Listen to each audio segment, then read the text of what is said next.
Hello, BookTube. Well, this is the first of our 4 books that we'll be reading along in the month of May. Instead of doing one long novel, bit by bit, chunk by chunk, or one long work of nonfiction, we're going to read 4 short works, 2 fiction, 2 nonfiction, in the month of May. And the first one that we're doing is Common Sense by Thomas Paine. This is the Penguin Classic edition, but it's readily available in 80 million editions. It's been in print every minute since it came out. And it was written by Thomas Paine in white heat, although he was a strange figure, a thwarted, smelly, cramped man with a beautiful mind and a fantastic gift for language. And he wrote it in the very early weeks of January of 1776. So he wrote it at a time when the American colonies were at war with the British Empire. And it was a tremendous hit. It sold like crazy to people who could and could not read it. It sold to the literate and illiterate portions of the American public. It sold like crazy. It was read everywhere. It was read to troops on the order of American commanders. It sold like crazy in Europe as well, especially in France, but also even in Great Britain. It went viral, would be the 21st century term for what happened. And the thing to remember, a couple of the things to remember about this book in terms of its original context. The first thing to remember is that nothing like this had appeared before. The American cause, the cause of American independence, had been largely on the shoulders of a few individuals, far fewer individuals than you would think. One of the figures that Americans tend to forget, tends to be deleted straight out of their textbooks, is the sheer number, the sheer percentage of colonists in, say, 1775 who did not want revolution, who wanted reconciliation with the British government. They might have had their grievances, they certainly did. They might have thought they were ill-used, but they did not want to form a new country. That percentage of the population of the colonies was enormous. And that the percentage of the colonies that thought that way were not all that swayed by Lexington and Concord. They needed swaying of their own. And the thing that we tend to forget, just because it's a long story, so it doesn't fit well in textbooks, is that convincing had to be done often person by person, often tavern by tavern, conversation by conversation. And in the 10 years before this book came out, there were only a handful of people who were doing that, foremost of which was Sam Adams. Samuel Adams of Boston was perfectly willing to sit down in taverns on winter nights with farmers and merchants who would, as far as they knew, be completely ruined if they broke with Britain. To sit down with them and make the case, not just on big ideological terms, but also on the day-to-day practical terms, to seed the ground, to make Samuel Adams and the other Sons of Liberty, these people who circulated letters, they went from town to town, they held addresses, they did all sorts of... Samuel Adams was a genius at orchestrating public displays, this sort of thing. He would have been right at home in some aspects of 21st century American politics. But prior to this book, there had been all of that meeting, all of that spade work, but there had been no manifesto. Nothing to rally around, no position paper about American independence. And then this book came along. Thomas Paine hated tyranny. He hated autonomies. He hated oligarchies. He hated received wisdom, and he especially hated inequality. And he had, like I mentioned, an unbelievable facility for language. Just when the mood was on him, he could write like no one. And the mood was on him when he was writing this book. And you can tell when you're reading it. It's a very thin thing. I'll be curious to know how many of you are reading this for the first time. But you can tell when you're reading this that the mood was on him, because he isn't content with where a pamphlet like this could have stopped. Instead, he goes at the subject just completely, and he takes no prisoners. This is not a pamphlet about how, if our reconciliation demands are not met, then perhaps we should painfully, regretfully separate.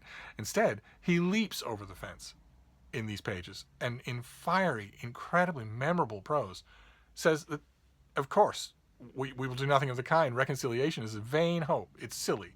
It's bad. What we need is complete independence, and immediately. That was a bolt from the blue. It really was. It's hard to explain to modern Americans the effect that this book had on the reading public of the colonial era of 1770, that winter of 1776. So many of the people who read this, who encountered it, either in a cheap pamphlet that sometimes, if you had a partisan of liberty, partisan of independence, at your dry goods store, you would get your package, and it would be of all the stuff that you needed, and a copy would be tucked in by the shop owner who just wanted you to read it, and it also appeared in some newspapers, both serialized and printed in whole, and the pamphlets themselves were everywhere on every street corner, and this book showed those people in that winter what they were fighting for. It described them in terms that were vivid and immediately accessible, what the cause actually was. I think it's not entirely exaggerating to say that before this book came out, American independence did not have a cause, that it had a whole bunch of causes. Once this came out, ideas were solidified, minds were changed by this book in a way that almost no book can lay credit to, almost none in the history of the Western world, and certainly in the era of the printing press. And I'm wondering, when you read this, I'm assuming, actually, now that I think about it, I'm assuming that most of you will be reading this for the first time. This is one of those books that people tend to read about rather than to read. But even if you've read it many times, I'm wondering if you get a sense of that when you're reading it. When I suggested these read-alongs, I suggested that when it comes to this book, you should read it out loud. A very different thing from an audiobook. You should read it out loud yourself. Find the rhythms of it yourself. Declaim it yourself. And even if you didn't do that, I'm wondering if you sensed in here what it was that could grip people. The thing you have to understand about this book is that it put into vocabulary a whole bunch of things that had no vocabulary before. Maybe a couple of circular letters by a couple of clever pants anonymous writers. But this, I want to read you a couple of excerpts from it, because you could read the whole thing. All of it captures this. But like, for instance, Paine is a master in these pages of shifting from the specific and the pragmatic to the philosophical and back again. Here we have him being fairly pragmatic. I have heard it asserted by some that as America hath flourished under her former connection with Great Britain, that the same connection is necessary towards her future happiness and will always have the same effect. Nothing can be more fallacious than this kind of argument. We may as well assert that because a child has thrived upon milk, that it is never to have meat, or that the first 20 years of our lives is to become the precedent for the next 20. That is him taking a specific argument that he's heard and eviscerating it, which he did really well. If you're interested in seeing that done on a far more dangerous scale, you should read his works about religion, about the Bible. They are incendiary and they're eye-opening. They make every bit as good reading now as they did when he wrote them, and yet they are harder and harder to find. But he goes from something practical like that to something to rhetoric that's intentionally over the top, but it's meant to be remembered. It's meant to hammer the point home. The sun never shined on a cause of greater worth. 'Tis not the affair of a city or a country, a province or a kingdom, but of a continent, at least 1/8 part of the habitable globe. 'Tis not the concern of a day, a year, or an age. Posterity are virtually involved in the contest, and will be more or less affected even to the end of time by the proceedings now. Now is the seed time of continental union, faith, and honor. The least fracture now will be like a name engraved with the point of a pin on the tender rind of a young oak. The wound will enlarge with the tree, and posterity will read it in full-grown characters. The colonists of the day had heard all sorts of arguments from Benjamin Rush and Samuel Adams, but they hadn't ever read anything like that. Something that they could take to their own private room, to their own living room, and read over and over again and think about. Not the exhortation of a crowd, not the stammering words of one meek son of liberty, but instead this thundering prose that was draping over their cause. It was saying, not only are these the stakes involved, but you're involved. This is your cause, and this is as grand as it is. That is just wonderful. I want to read you just one more bit here,